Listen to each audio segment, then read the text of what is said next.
আমি কি আজকে কবিতা আবৃত্তি করব। লিখেছেন কবি আল মাহমুদ নুরুল। আমার মায়ের সোনার নদী হারিয়ে গেল শেষে, হেতাই খুঁজি হুতাই খুঁজি সারা বাংলাদেশে।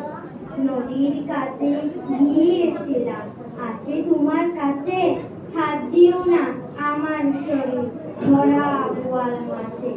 বলল কেঁদে তিতাস নদী হরিণ বেড়ের বাগে, সাদা পালক বকরা যেটাই পাক চড়িয়ে তাকে, জল ছাড়িয়ে দল হারিয়ে গেলাম বনে দিক, সবুজ বনে হরিণ দিয়ে করে রে ঝিকমিক।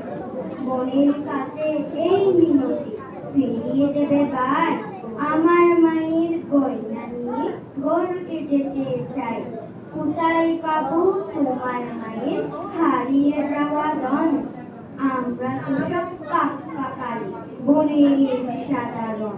সবুজ চুলে ফুল পিতেছি রূপ করে না তো, ফুলের গন্ধ ছাও জমানা হাত পাত হাত পাত। বলে পাহাড় রেখায় তাহার আহার ভরা বুক, হাজার হরিণ পাতার ফাঁকে বাঁধিয়ে রাখে মুখ। এড়িয়ে পোকা রাত্রি এলে ফের বাড়ালাম পা, আমার মায়ের গয়না ছাড়া গড়কে যাব না। ধন্যবাদ।